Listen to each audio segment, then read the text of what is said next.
Ladies and gentlemen, good evening. On behalf of the St. Thomas Academy Alumni Association and the headmaster, Mr. Matthew Mose, I'd like to welcome you to the 2015 Hall of Fame induction ceremony. My name is Rick Battis. I'm from the class of 1979, and I'm a past president of the Alumni Association. And tonight, again, I have the honor of serving as your master of ceremonies as we induct this year's class into the St. Thomas Academy Athletic Hall of Fame. Joining me on the dais this evening is 2015 Alumni Association President and Hall of Fame Selection Committee co-chair, also from the class of 1979, Mr. George Turner.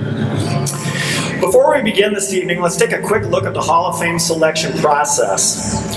Any St. Thomas Academy athlete who is 10 years removed from competing, or any coach, administrator, or supporter who is 3 years removed from active service is eligible. Any member of the St. Thomas Academy alumni community can make a nomination. Nomination forms and due dates can be found under the Hall of Fame tab on the Alumni Association's webpage. The Hall of Fame Selection Committee is comprised of 9 anonymous members of the alumni community, 3 anonymous members of the faculty appointed by the headmaster, and 2 co-chairmen, one of whom is the incoming Alumni Association president. The selection committee votes on nominations submitted by the alumni community at large. An individual must appear on 60% of the ballots cast during the final ballot phase of the voting procedure to be inducted into the Hall of Fame. The Hall of Fame selection committee does not nominate athletes. They vote on nominations submitted by the alumni community at large. If you're wondering why your favorite athlete isn't in the Hall of Fame, it might be because they haven't been nominated. If you're interested in nominating an athlete or serving on the selection committee, please check out the Hall of Fame page on the Alumni Association's website. Tonight, we're going to induct our 8th class into the Hall of Fame, and they're going to join 51 men who have previously been inducted, a number of whom are with us this evening. And rather than run the risk of forgetting anyone, I'll read off the names of all of the Hall of Fame members and ask that those that are with us this evening please stand to be recognized when I call out your name.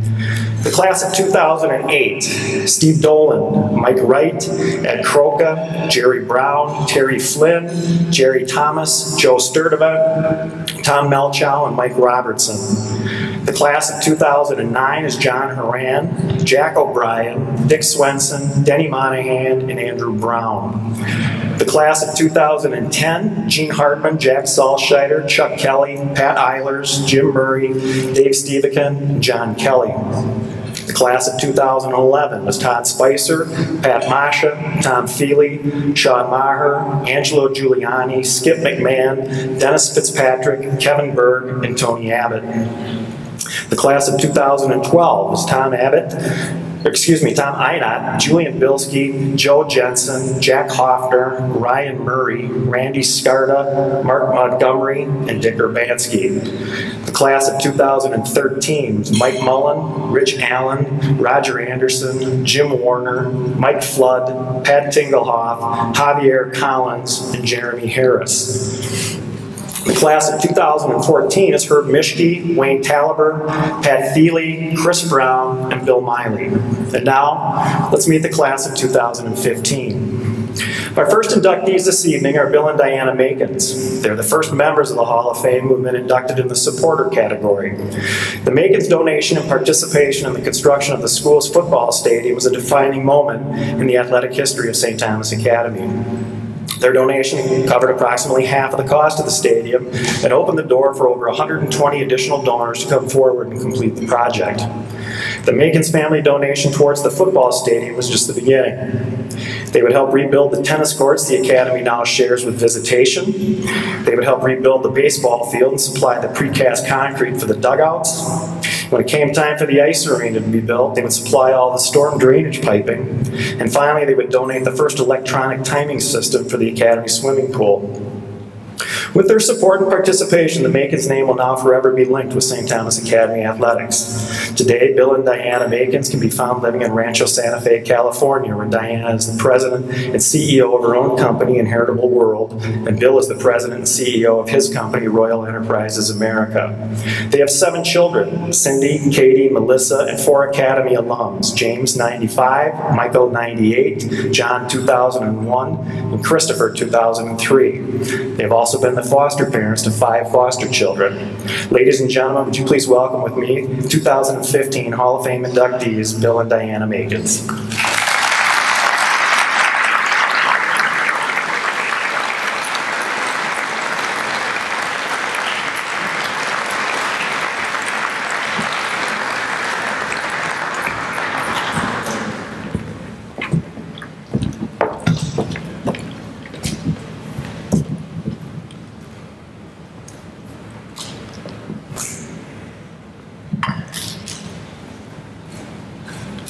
Good evening, ladies and gentlemen.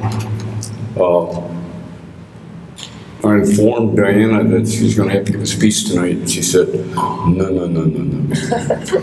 I gave the last one, you get to give this one.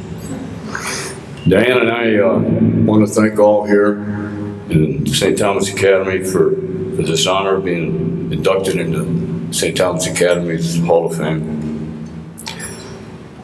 We're humbled and honored to be included in such a distinguished group.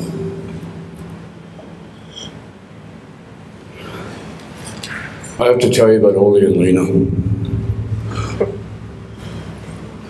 Ole was on his deathbed, and Ole smelled some chocolate chip cookies coming from the kitchen.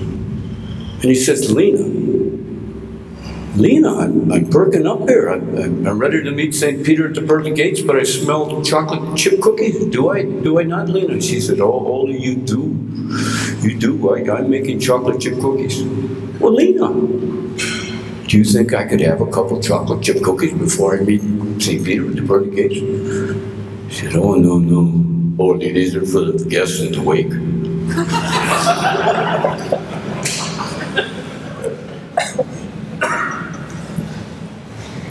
1971, back in Vietnam, and discharged from the Marine Corps, Diana and I settled in St. Paul.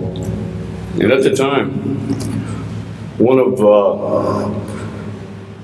my favorite sports writers was Don Riley, and the Pioneer Press. He had a daily sports column called Eye Opener. So our first introduction to St. Thomas Academy was through reading Riley's column about the accomplishments of the cadet football team and St. Thomas athletics. There was this coach who was often mentioned in Riley's column about the coaching successes and games that the cadets had won. Well, our family grew to be 7 children, 3 girls, 4 boys. All of our children have attended visitation, and our boys attended STA after 6th grade. And as the boys became involved in sports, football was a favorite. Friday night home games were always a trek to the College St. Thomas football field. Those are fun nights. Diana and I thought how wonderful it would be for the cadets to have their own stadium on their own high school campus. So, with the backing of the Board of Trustees and the SCA community, that has become a reality today. So when it came time to name the stadium complex, what better way to honor a tight Minnesota high school football and to name the football stadium after a coach who coached at St. Thomas Academy for 21 years, was inducted in the Minnesota High School Football Hall of Fame in 1995, had coached 208 games, won 173 of those games, had the highest winning percentage of the top 122 coaches at .8341%, with only 34 losses and 3 other coaches out of 384 retired or active that had better winning percentages, with only half the game coached or half the games played. So we recommended naming the football stadium after an icon of SGA football that at the time we'd never met. When the stadium had its inaugural game on September 30th, 1994, the Pioneer Press interviewed Jerry and asked him, who named the field after him? I'm paraphrasing, but it's something like this. Oh, some fan. And then, I don't even know the guy. So now tonight, the cadets go on the field with the present leader and Coach Steve Barnes, who's building his own legacy at SGA in his 13th year of coaching with 110 victories. May the cadets be victorious tonight. Now, Jerry, my only hope for you and I is that when we are on our deathbeds, that Ingrid and Diana will save us a few chocolate chip cookies rather than give them to all the guests that are awake. Diana and I are very humbled and honored and blessed this evening. We thank you very much. Go for it.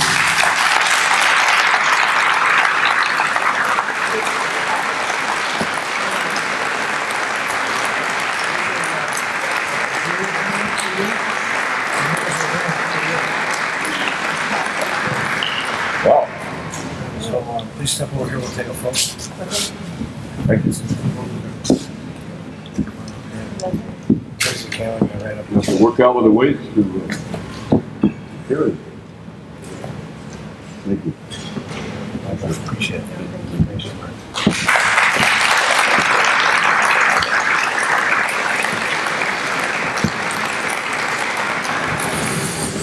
Our next inductee this evening is Mr. Paul Castner, Sr. from the class of 1915. While at the Academy, he was a two-sport athlete participating in hockey and baseball. Following graduation, Paul fulfilled a military commitment with the United States Army's 36th Engineering Battalion during World War I. He was mustered out in 1919 and received a scholarship offer from New Brockney to play football at the University of Notre Dame. As a freshman, he was ineligible to play varsity sports, so he, along with another classmate, revived the Notre Dame hockey program, which had been disbanded in 1913. Paul would captain the Irish hockey team for 4 seasons, and as a senior would serve as a player-coach. Paul would get his first taste of big-time college athletics in the fall of 1920 when he would start his first game during the season opener in Kalamazoo. He would spend much of the afternoon blocking for the legendary running back, George Gipp. He would see substantial game time all season as Notre Dame would finish the season with a 9-0 record. As a junior, he would help lead the Irish to a 10-1 season and would be selected to serve as the team's captain his senior year. He would start that season as a preseason All-American before suffering a career-ending pelvis dislocation in the 7th week of the season. Paul would return to finish his senior seasons baseball and hockey, and when he finally hung up his Notre Dame jerseys for the final time following the 1923 baseball season, he would have been a part of a football program that had gone 27-2-1, a hockey program that had gone 18-4, and a baseball program that had gone 46-21-1. Paul was also a serious student, earning his degree in business administration in 1923. Paul had been offered and had declined numerous offers to play pro baseball following his sophomore season at Notre Dame, but the allure of Major League Baseball was too strong to be denied. And on August 6, 1923, he made his Major League debut with the Chicago White Sox. He would make his final appearance on October 2nd, where he would finish with a career line of no wins, no losses, no strikeouts, and an ERA of 6.3. Following his professional baseball career, Paul would marry his wife of 46 years, Lolita, in 1929. They would have 2 sons, Academy alums Paul Jr. in the class of 1949 and Peter from the class of 1951. Paul would hold a number of positions, including coaching the Notre Dame hockey team before returning to the Twin Cities in the 1950s. Paul passed away on March 3, 1986 at the age of 89. Accepting tonight on his father's behalf, would you please welcome with me from the class of 1951, Mr. Peter Castner.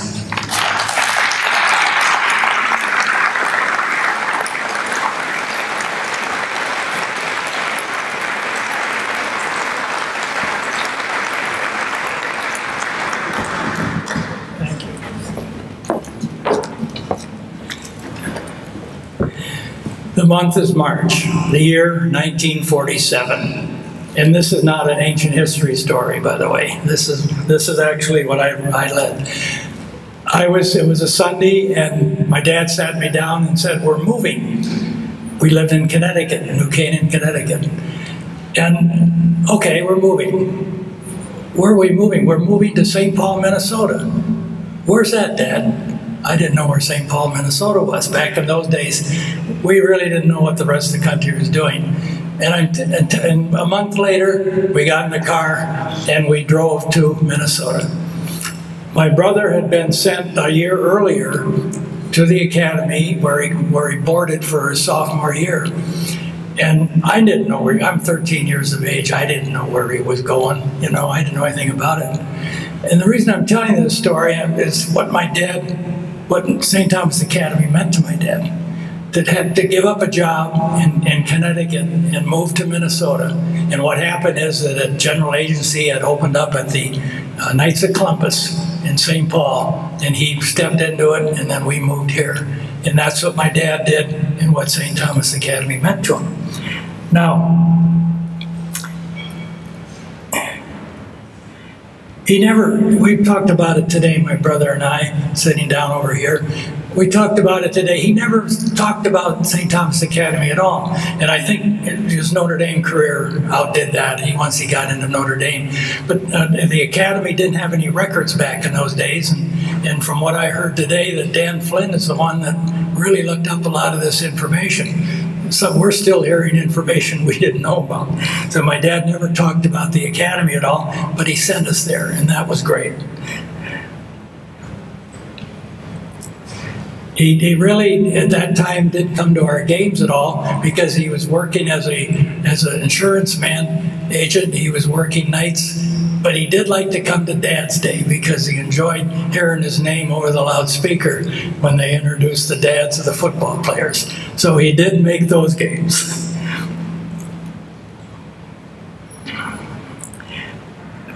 It's not too well known. Like you said, he didn't play football at the academy that we know of. And after World War II, he was sent by Dr. John Culligan to Notre Dame. Dr. Culligan sponsored my dad going to Notre Dame, which I think is great. And I think we all know the Culligan family name at the academy. So Dr. John was the one that did it. Rick mentioned that at Notre Dame that my dad played in the same backfield with George Gipp. And one year, senior year, Notre Dame beat Indiana 27-0. My dad scored all 27 points, which is really unusual. He did it by touchdown, by drop-kicking field goals, and by extra points, 27-0. That was one of his famed games.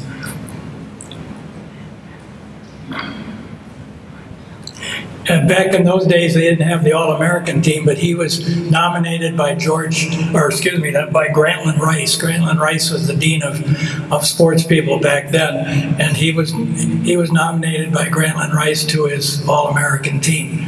And my brother and I got to meet Grantland Rice in New York and at the Commodore Hotel. I had the advantage of going to 3 Notre Dame games in New York in 43, 44, and 45. Well, 44, 45, and 46. I don't remember a lot of that stuff. That's a long time ago. And so that was when we met Grantland Rice going to those games. Now, my dad tried to teach me to drop kick back in those days. I'm 13, 10, 12, 13, but the ball was round it was rounder when he was drop kicking at Notre Dame, but it had gone slimmer as the passing game came into effect. So I learned how to drop kick, but didn't go very far on that one. Rick told about his hockey prowess at Notre Dame. He grew up in White Bear, and I think a lot of his hockey came from White Bear, of playing down White Bear. Now, after graduation, he signed with the Chicago White Sox. And he has a claim to fame, which he didn't mind telling.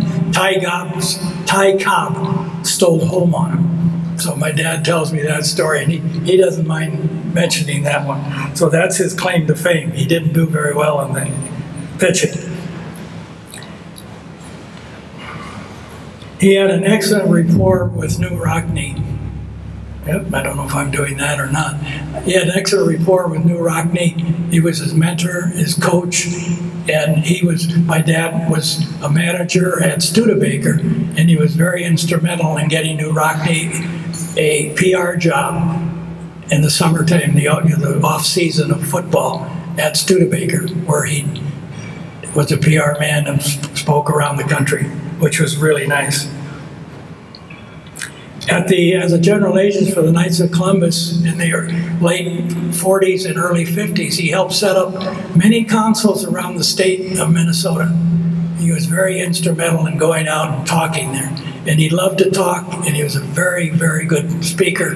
And of course, Notre Dame came up every now and then, and he spoke quite a bit about his career at Notre Dame.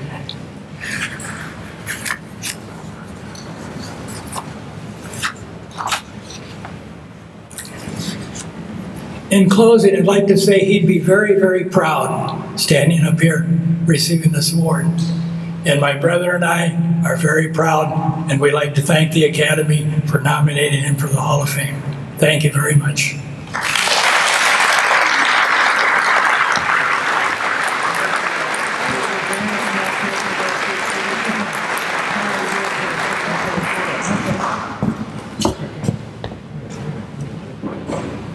Oh, okay. Okay, thanks. Okay, thank you.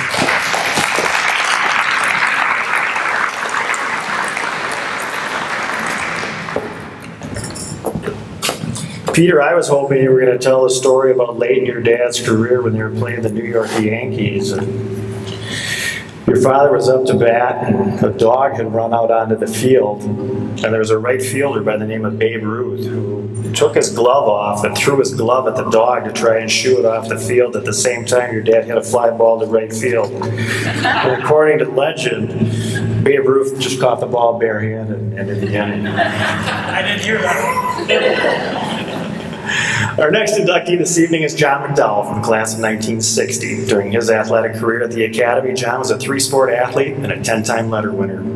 As a football player, John would be a 3-time letter winner who would earn all-state honors his senior year.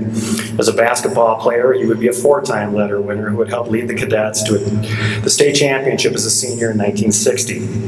For his efforts, John was selected to the 1960 All-State team. John would go on to earn 3 letters in track from 1958 to 1960, and during those 3 years, he would help lead the cadets to 3 state championships. With his athletic career at the Academy complete, John would head north to the campus of St. John's University. There, he would be a 4-time letter winner while playing football for John Gallardi. John's career at St. John's was remarkable. He started on both sides of the ball and was named to the MIAC All-Conference teams in both 1962 and 1963, offensively and defensively. He helped lead St. John's to the 1960 National Championship, and in 1963 he was selected to 4 different All-American teams. As a track athlete at St. John's, he would be a 4-time letter winner and the MIAC champion in both the shot put and the discus all 4 years. In 1963, he would qualify for the national meet, where he would finish 7th in the disc and 6th in the shot. Following his career at St. John's, John would be drafted by the Green Bay Packers, where he would play for another legend, Vince Lombardi. He would later go on to play for the New York Giants, the St. Louis Cardinals, and spend 3 seasons in the CFL with the BC Lions in Vancouver, British Columbia. Today, John lives in Las Vegas, where he has sold his private business. He has 2 daughters who are with us this evening, Holly Ann and Kelly Ann. He has 2 grandchildren. Ladies and gentlemen, please welcome with me 2015 Hall of Fame inductee from the class of 1960, Mr. John McDowell.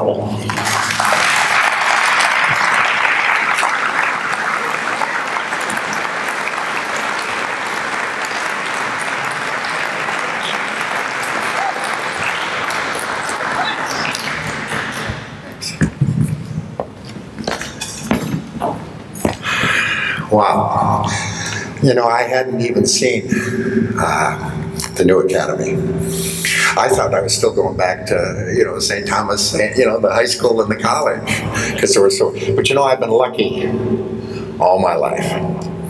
And it gets to the point that I always think I'm going to be lucky. I mean, lucky a lot, you think, but it started right here at St. Thomas. If I'd have gone to a public school, I don't know if I'd even played. I wasn't that athletically inclined. I was big. The athletic came later.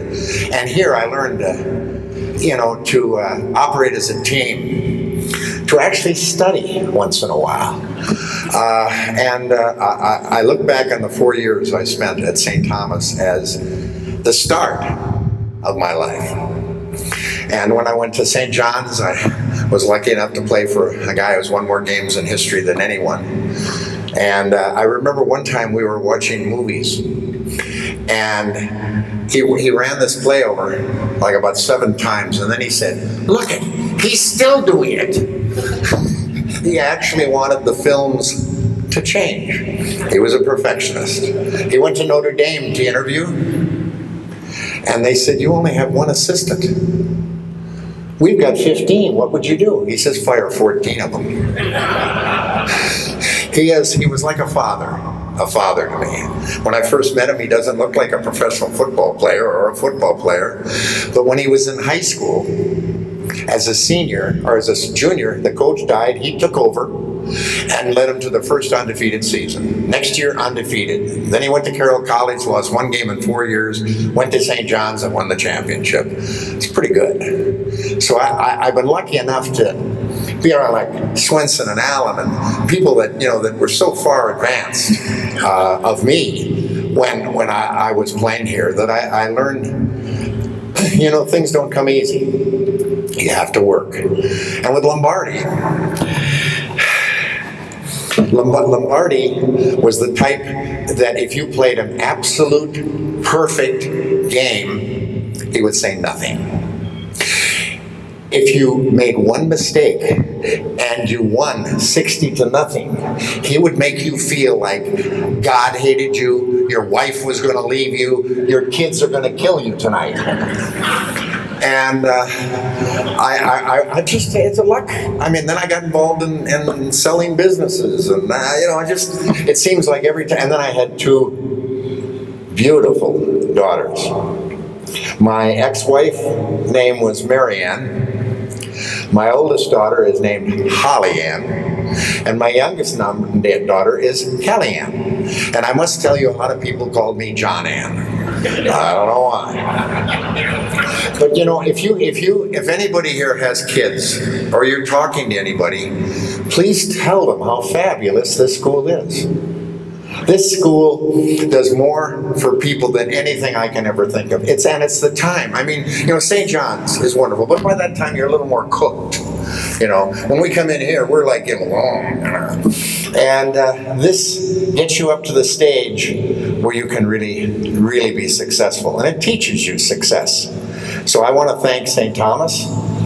I want to thank the organizers of this. Isn't this a wonderful affair? I mean, And I want to thank Swenson and Allen for making up stories and getting me involved in this. And I'm just so proud to be back here and to see everybody again. And it's really nice. Thanks.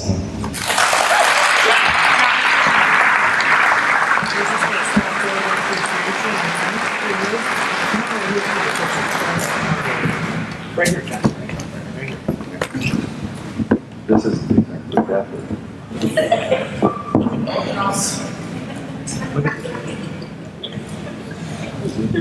Thanks.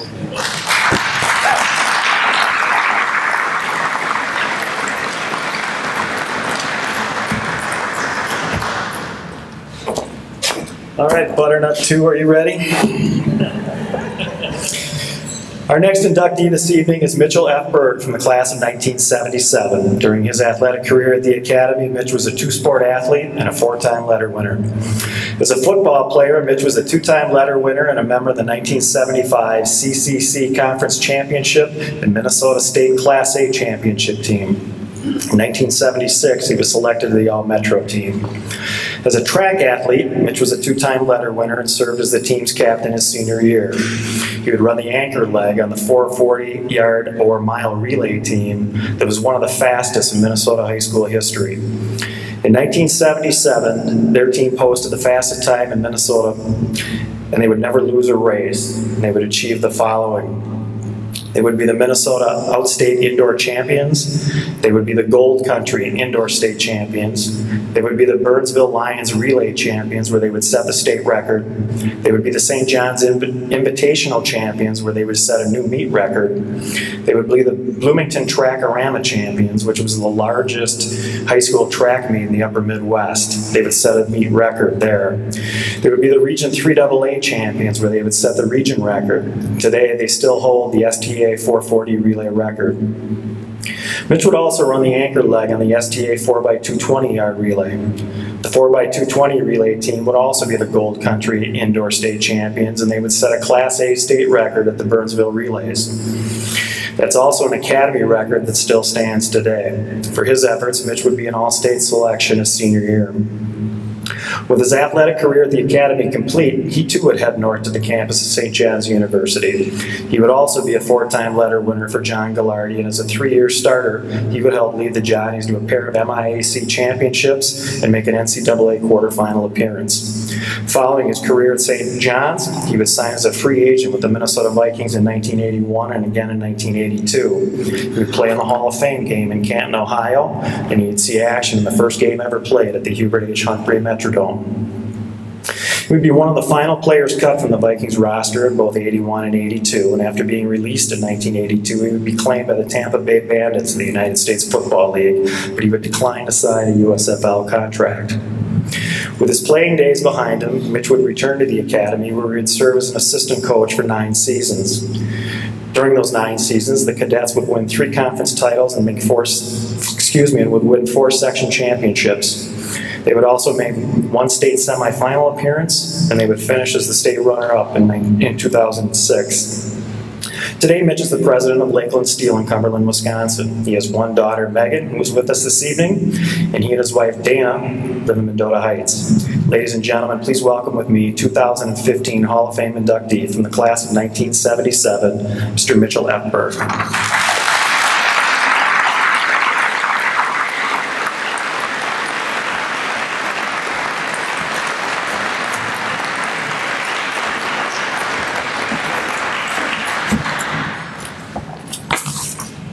Thank you, Rick, and thank you to the Academy Alumni Board for hosting this event tonight, and of course to the Hall of Fame Committee for selecting me to be in this year's Hall of Fame class. It's truly a great honor, and I'm thrilled to be here.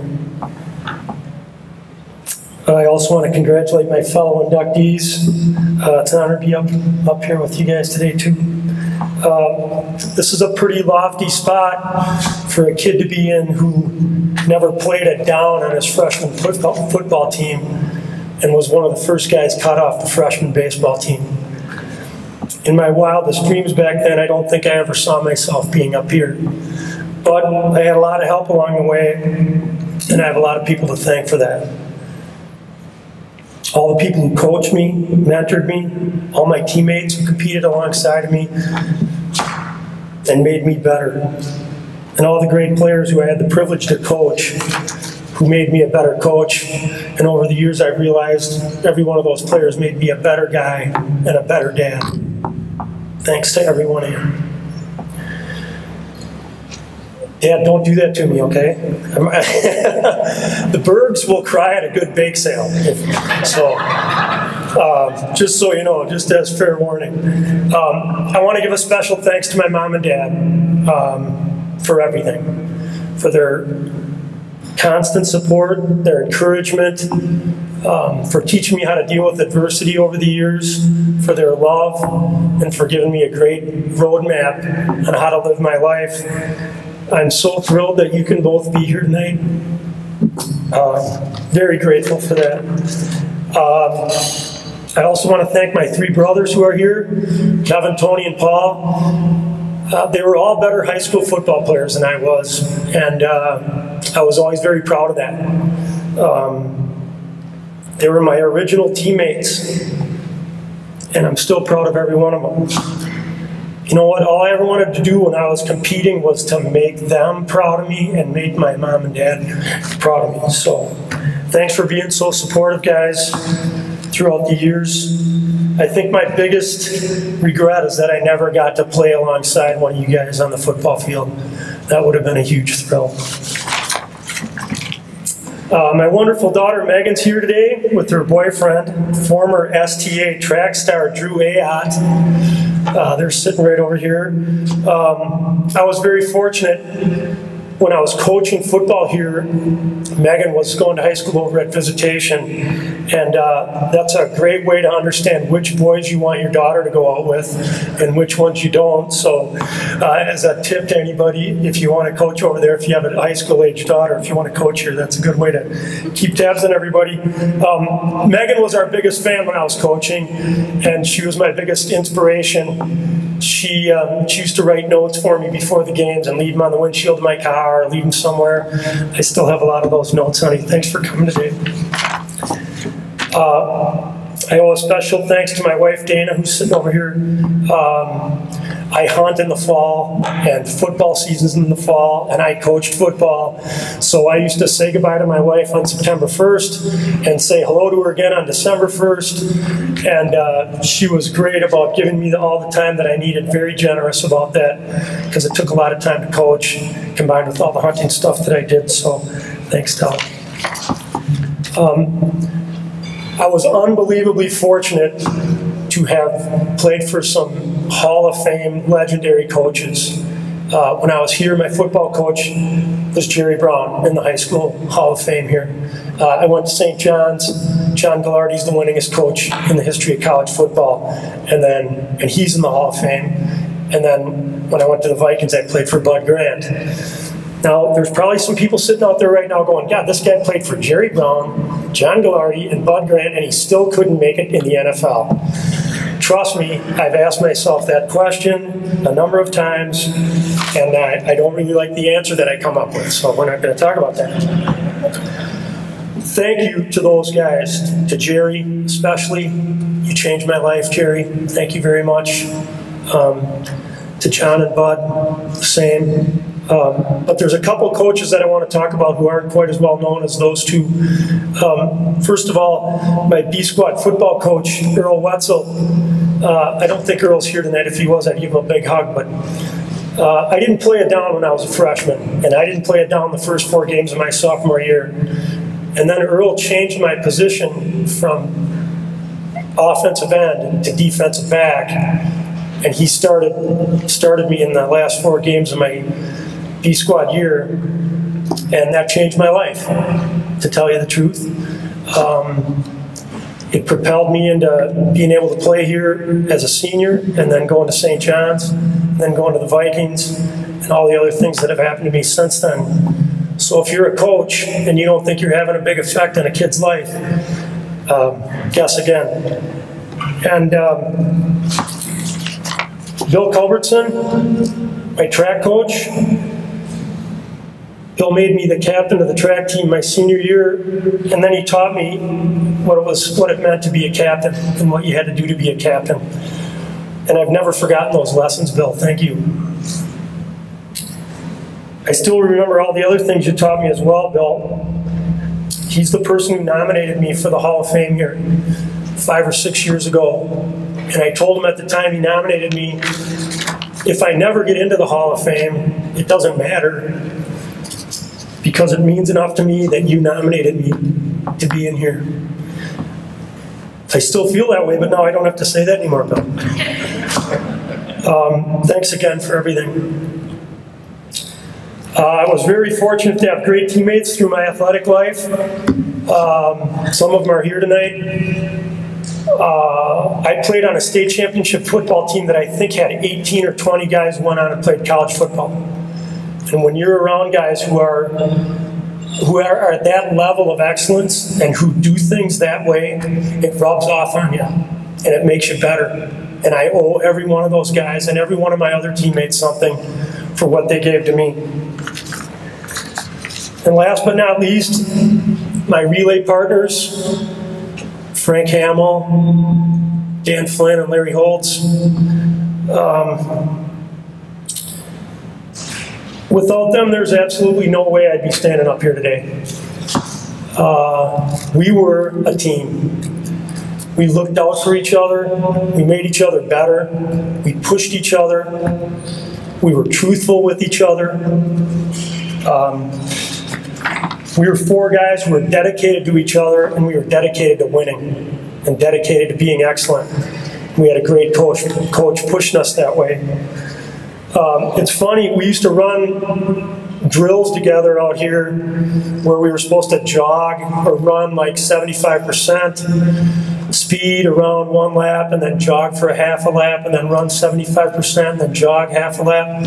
We'd start out running 75% and then we would end up, somebody would get in front and then the next guy would get in front of him and then we always ended up going full speed.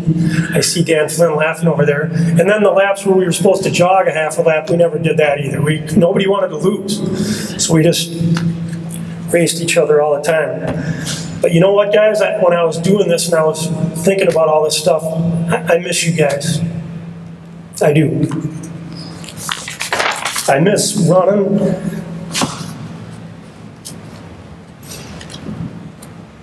I miss running with you guys. I miss competing with you. I miss driving up to track meets and Larry's Monte Carlo with the T-top off, playing some Boston song as loud as we could play it, knowing that in about a half hour we were going to get out there and we were going to kick the crap out of whatever relay team was going to try to run against us. Because you know what? We never lost a race. The four of us never lost a mile relay race. That was a heck of a lot of fun. I even miss being in the infield bent over thinking I was going to throw up after running that dang quarter mile. Thank you, Bill Culbertson, for not making me run the half mile my senior year. I probably would not have run track. And thank you, Jerry Brown, who made me run track my junior year because he said, if you don't run track, you can't play football in the fall. So I never would have run track except for that. Well, I'm probably going to get the hook from my buddy Rick Battis. So to my family, my coaches, my teammates, the players I coached, thank you all. I wouldn't be up here if it wasn't for all of you. And a special thanks to my buddies who showed up today. I love you guys. You guys are the best. And whenever one of us from right around our class comes into this thing, it's always a big group of guys gets together and comes out and makes sure that they're supporting us. So thanks a lot. This is really an honor to me, guys, and it means the world to me that everybody came out today. So thank you very much.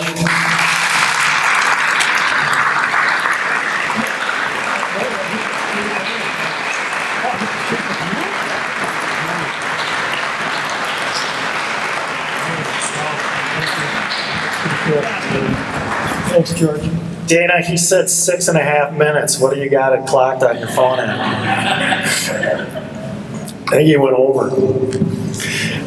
Our next inductee this evening is Christopher Moore from the class of 1997. During his athletic career at the Academy, Chris was a two-sport athlete and a 4-time letter winner. As a football player, Chris was a 2-time letter winner and serves as the team's captain his senior season. At the conclusion of his career, he was 4th on the list of all-time single-season rushing yards with 1,259. He was also 4th on the all-time list for career rushing with 1,856 yards, and he was tied for 5th all-time in career scoring with 152 points. For his efforts, he was an all-conference selection in 1995 and again in 1996. He was also an all-state selection in 1996. As a track athlete, Chris would compete as a sprinter in the 100 and 200 meter races as well as multiple relays. His senior year, he would serve as the team's captain and earn all-conference honors. With his athletic career at the Academy complete, Chris would be the 3rd of our inductees this evening to head north to St. John's University and play football for John Gallardi. It's Tommy Johnny week. I might have had a son that played at St. John's too, so I'm all in favor of that. Chris would help lead the Johnnies to MIAC Conference Championships in 1998 and 99, and the 2000 season would conclude with an appearance in the Alonzo Stagg Bowl, where they would finish runner-up to Mount Union. At the completion of his career at St. John's, Chris was the all-time leader in punt return yardage for a season with 464 yards. He was 2nd all-time for career rushing yards in a single game with 278, and he was 2nd for all-time career rushing yards with 3,081. For his efforts, Chris was a 2-time All-MIAC selection and an All-American. Today, Chris is the grants manager for Volunteers of America of Minnesota. He and his wife Emily live in Bloomington with their 3 children, Samuel, Joseph, and Alicia. Ladies and gentlemen, please welcome with me 2015 Hall of Fame inductee from the class of 1997, Mr. Christopher Moore.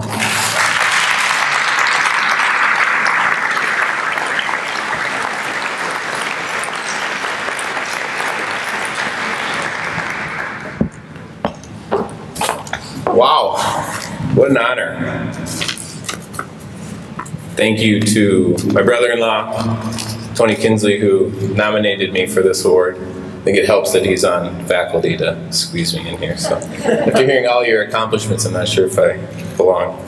But just looking back on my time here at STA, I was really blessed to have some examples of what it really means to be a leader and to be a coach. Bill Culbertson, Bob Slater, and Dave Zebarth continue to be guidance for me, provide that guidance for me. When I first arrived and first met them, I think I thought they were the scariest guys I'd ever met. Not in the traditional sense, but their expectations were so high. And the expectations were there, and they were set not only individually for me, but for the team. And they backed that up through the support that they provided continually. And that instilled in me the dedication that it requires, not only for success on the athletic field, but professionally and with my family. So I'm also incredibly blessed to have an amazing family. I got 5 siblings who are all here today with their significant others and children. I have 2 parents who have just provided support to me for every decision I've ever made. Their guidance has always been gentle. It's been the type of guidance that respects your decisions and supports them no matter what they are. So I thank you for that. I think my mom and my dad never missed a single game I had, whether it was in high school or college. My dad was known to be up at St. John's at 7 in the morning, laying down your blanket, getting your seat ready. I should mention though, my mom, her joy for life is present in every day. And I remember one time I had a punt return. It was back on the sideline. I look over and I see her sliding down the grass embankment that's circles the field at St. John's. But that was just my mom. She enjoyed life and continues to do so. Is an inspiration for me in that way. I think the greatest gift they gave me was sharing their incredible faith that they have. And now I'm honored to be able to try to pass that along to my children with my favorite teammate of all time, which is my wife, Emily. So here tonight. So Joseph, Samuel, and Alicia, that giggle right there. That giggle, even at 4:30 in the morning, when she's known to wake up recently and give to you, although it's hard to smile at that point, it brings you back to try to focus on those little things that really make life and inspire you to be a better man. So, also been blessed to marry into an incredible family. My mother-in-law Cindy is here today. We lost my father-in-law a few months ago unexpectedly, and I'm sorry I'm making my wife cry, but he continues to be and always be an example of what it means to support. He gave up his weekends for an entire summer to come try to help fix up our house and drop everything on a dime to come in and support you in any way he could. So that will always be a guidance for me. Thinking of all this support, I was thinking about what I was going to say today. I do fundraising for Volunteers of America, Minnesota, and I promise I'm not fundraising right now, but some of our programs provide that little bit of support to those that need it the most. And for me, having this support guides me to try to help in any way I can to provide that support for those that need it. And I'm not saying that for kudos for me, but it's just brings me back to how lucky I am to have all of you, the coaches and teachers that I had with my time here at St. Thomas. So thank you again for this amazing honor.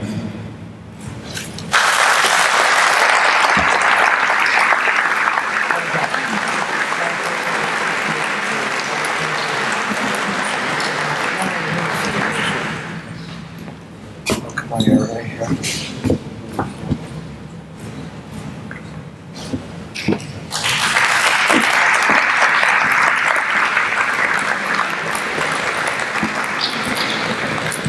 Our final inductee this evening is Nelson Carlson from the class of 2003. Nelson was a one-sport athlete while at the academy and a 6-time letter winner. Nelson first strapped on a pair of skis at the age of 23 months, and he spent the next 20 years trying to go faster and faster down the hill with each attempt. By the age of 9, he would already be a NASCAR national champion, and by 14, he would have Rossignol as a sponsor. By 15, he'd be a member of the U.S. developmental ski team.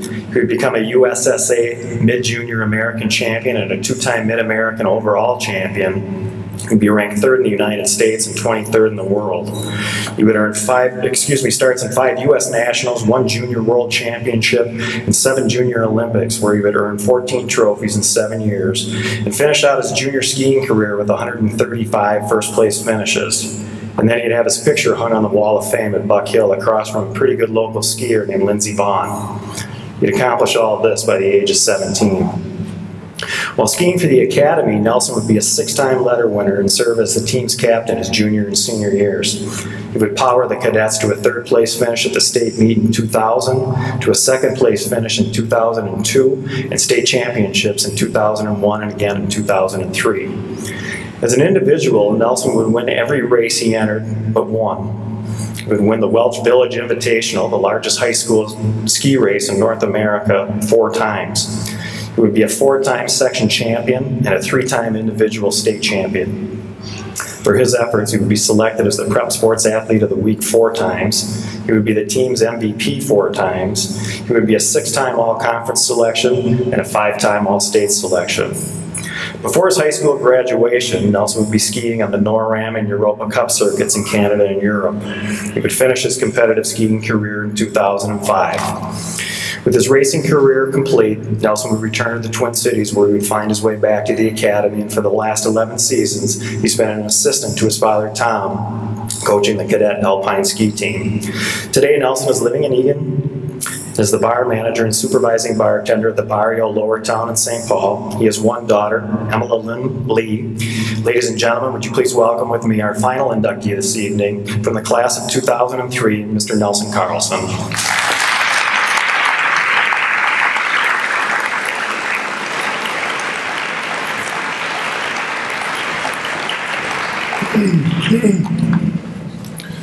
Good afternoon, everyone.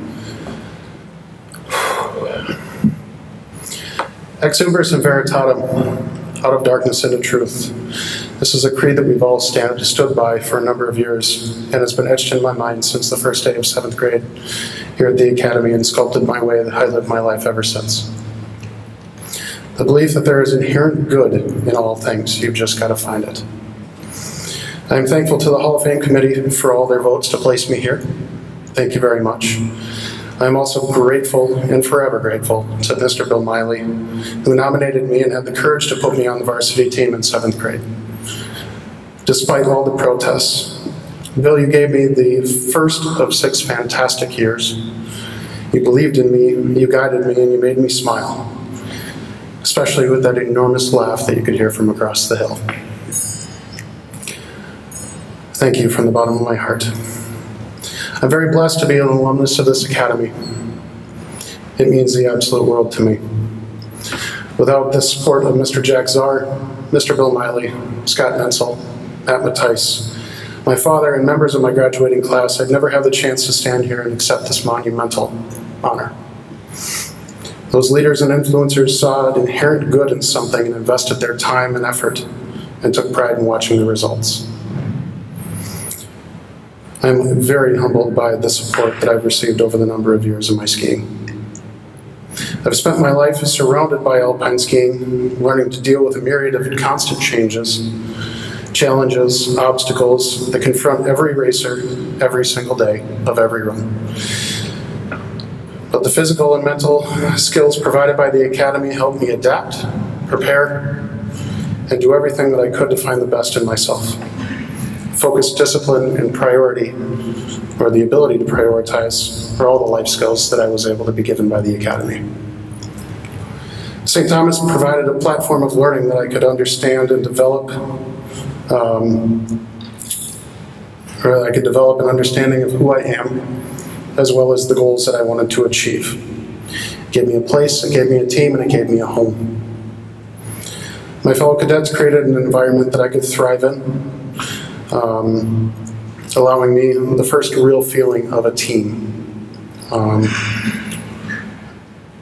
When asked, what does the word team mean to you by the Alumni Association, it took me about a good 2.5 days to formulate a response. The biggest thing that I ever took away from the Academy is the understanding of team. A group not necessarily does constitute a team, but few people ever have the ability to experience the energy produced by good support from their teammates. It really is amazing. And throughout the past 12 years of my coaching, Papa and I have been able to instill the value of team, hard work, and fun, harnessing what it truly means to be blue and white. Everyone aspires to be part of a real team where varying levels of interest, talent, and success are all supported so that everyone is given the ability to reach their individual potential as well as sharing the team's success. It's also a metaphor for selflessness. I have been on real teams, I've coached real teams, and the outcome, even though if it's not a championship, is still exhilarating. Another thing that I wanted to talk about, and I'm a true believer in, is the Aristotle's law of identity. A is A. Everything that exists has a specific nature. Each identity exists as something in particular and has its characteristics. We're a part of what it is. You cannot be two things at once, and you can pretend to be something you're not, but eventually you resolve back to what you really are as a person and as a human being. My identity has changed, and my life's goal originally was to ski in the Olympics, representing the United States. It's now evolved into providing the best possible life and success for my daughter and my little angel, Emily Lee, who unfortunately is not with us today. But her smile, crossed little toes, just the way that I do, and the beauty of her giggle and laugh, the way that she lays on top of my chest, the moment that I sing her to sleep at night and read her stories, is one of those things that I never imagined possible with the happiness that that provides. It makes me wonder exactly how I got so lucky. Another value that I've learned to adopt in my life is living every single day, being able to look in the mirror in the morning and before you go to bed, and knowing that you've done good for your family, for your children, for your loved ones and others is the best way to live your life. Life's too short. It's too short not to love, and I really love a lot. I always have. It's the same passion that I bring to my boys when I bring every coaching aspect that I could imagine to the hill every single day that we have training and races. My athletes are what I would consider as my little brothers. And I thank everyone for the memories that they've given me over the years. I remain confident that my father is, beyond words, one of the best things that's ever happened to me. He was a leader, and he gave me a reason to strive, not only in skiing, but in every aspect of my life. Peter, you've been one of the best friends anyone could ever have asked for. Thank you.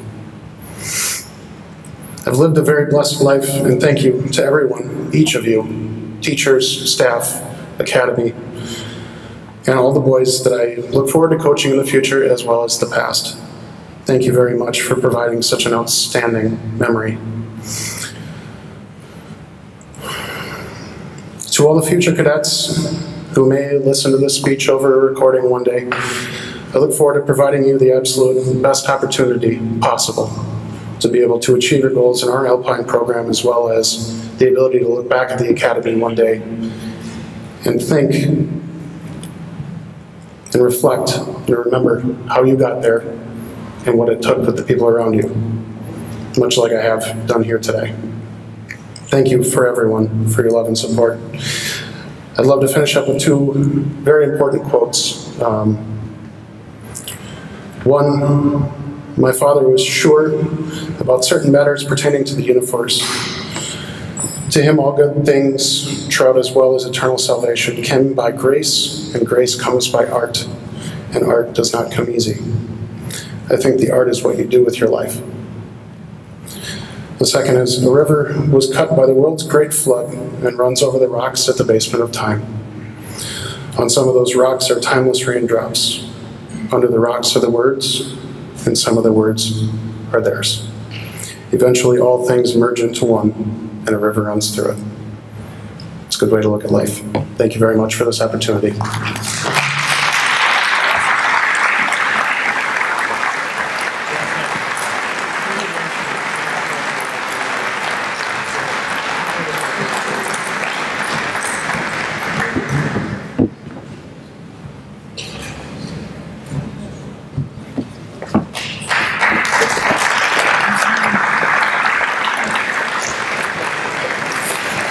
At this time, I would like to ask all of the members of the Hall of Fame, please come forward. And I know, ladies and gentlemen, your initial reaction, because I'm a KG veteran of this event, is to rush forward and congratulate this year's class, but I would ask that you please hold off for just a couple of seconds so we can get some pictures taken.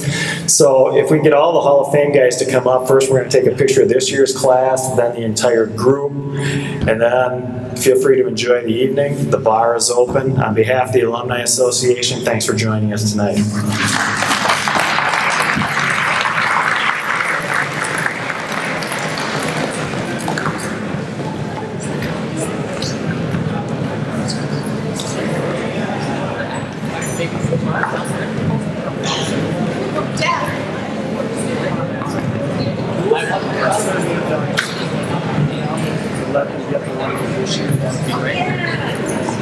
Go ahead.